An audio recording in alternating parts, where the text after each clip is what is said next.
Bienvenue dans Les Racines du Monde, le podcast qui vous emmène à la découverte des lieux les plus fascinants de notre planète. Aujourd'hui, je vous invite à un voyage exceptionnel, perché à plus de 2400 mètres d'altitude, au cœur de la cordillère des Andes, au Pérou.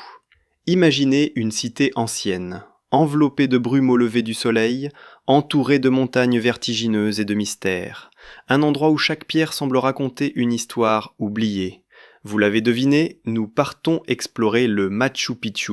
Considéré comme l'une des 7 nouvelles merveilles du monde, le Machu Picchu attire chaque année des voyageurs venus des 4 coins du globe. Mais au-delà de sa beauté spectaculaire, que savons-nous vraiment de cette cité inca? Qui l'a construite? Pourquoi?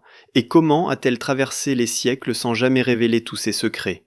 Dans cet épisode, je vous propose de lever le voile sur l'histoire, l'architecture et les mystères du Machu Picchu. Installez-vous confortablement, le voyage commence maintenant.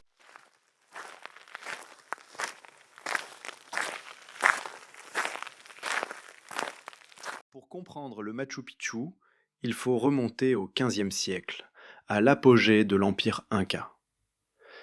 À cette époque, un souverain visionnaire, Pachacútec, règne sur un territoire immense qui s'étend du sud de la Colombie jusqu'au nord du Chili.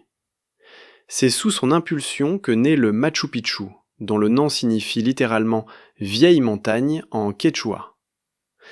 Mais pourquoi construire une cité aussi majestueuse, perdue au sommet d'une montagne escarpée et difficile d'accès? Les historiens débattent encore aujourd'hui de la véritable fonction du Machu Picchu. Était-ce une résidence d'été pour l'empereur et sa cour? Un centre spirituel dédié au culte du soleil, la divinité suprême des Incas? Ou bien un laboratoire agricole où l'on expérimentait de nouvelles cultures sur les terrasses vertigineuses? Peut-être un peu de tout cela à la fois. Ce qui est certain, c'est que le Machu Picchu a été soigneusement dissimulé aux yeux du monde extérieur.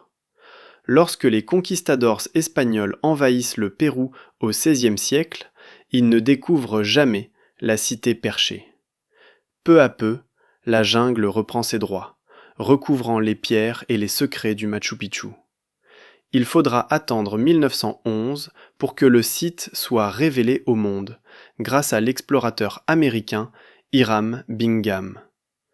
Guidé par des habitants de la région, il gravit la montagne et découvre, émerveillé, les ruines recouvertes de végétation. Cette redécouverte fait sensation. Le Machu Picchu devient alors le symbole de la grandeur inca et de ses mystères.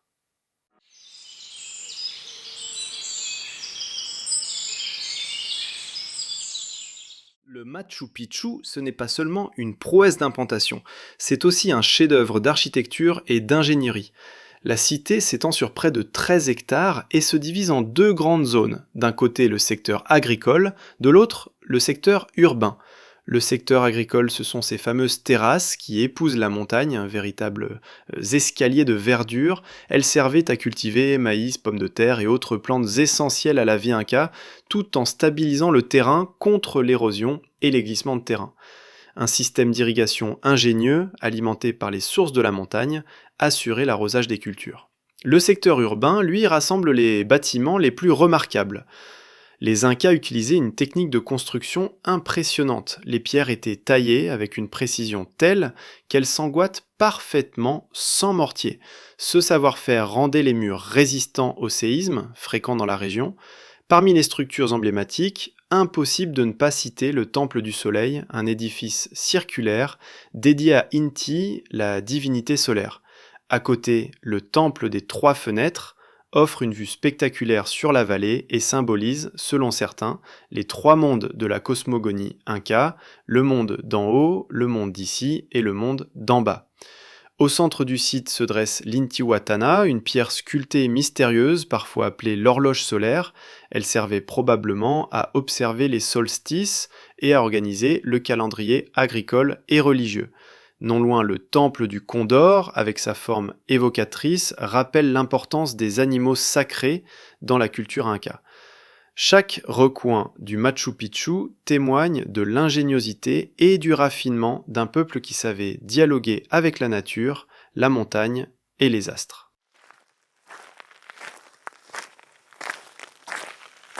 Le Machu Picchu, ce n'est pas seulement une prouesse d'implantation. C'est aussi un chef-d'œuvre d'architecture et d'ingénierie. La cité s'étend sur près de 13 hectares et se divise en deux grandes zones. D'un côté, le secteur agricole, de l'autre, le secteur urbain. Le secteur agricole, ce sont ces fameuses terrasses qui épousent la montagne, véritables escaliers de verdure. Elles servaient à cultiver maïs, pommes de terre et autres plantes essentielles à la vie inca, tout en stabilisant le terrain contre l'érosion et les glissements de terrain. Un système d'irrigation ingénieux, alimenté par les sources de la montagne, assurait l'arrosage des cultures. Le secteur urbain, lui, rassemble les bâtiments les plus remarquables. Les Incas utilisaient une technique de construction impressionnante. Les pierres étaient taillées avec une précision telle qu'elles s'emboîtent parfaitement, sans mortier. Ce savoir-faire rendait les murs résistants au séisme, fréquents dans la région. Parmi les structures emblématiques, impossible de ne pas citer le Temple du Soleil, un édifice circulaire dédié à Inti, la divinité solaire. À côté, le Temple des Trois Fenêtres offre une vue spectaculaire sur la vallée et symbolise selon certains les trois mondes de la cosmogonie inca, le monde d'en haut, le monde d'ici et le monde d'en bas. Au centre du site se dresse l'Intihuatana, une pierre sculptée mystérieuse, parfois appelée l'horloge solaire. Elle servait probablement à observer les solstices et à organiser le calendrier agricole et religieux.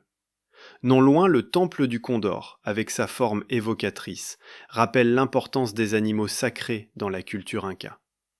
Chaque recoin du Machu Picchu témoigne de l'ingéniosité et du raffinement d'un peuple qui savait dialoguer avec la nature, la montagne et les astres.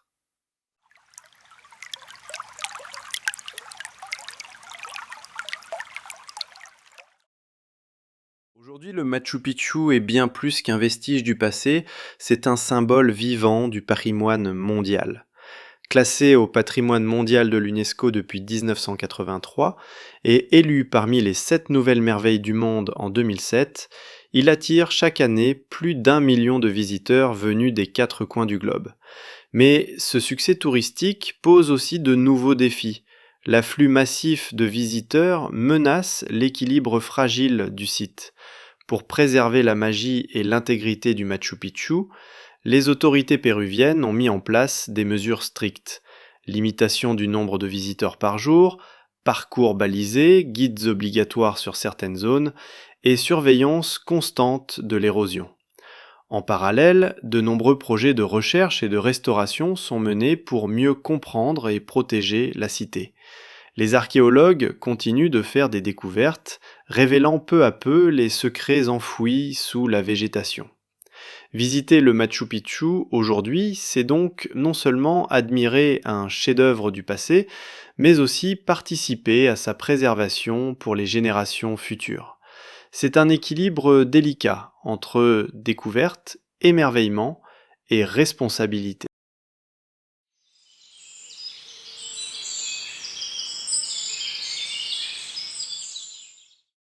Le Machu Picchu, c'est bien plus qu'un simple site archéologique. C'est un lieu où se rencontrent la beauté brute de la nature, l'ingéniosité humaine et le mystère des civilisations disparues. Malgré les siècles, la cité continue de nous fasciner, de nous interroger et de nous inspirer. Pourquoi le Machu Picchu exerce-t-il une telle attraction sur ceux qui le découvrent, en vrai ou à travers des récits ?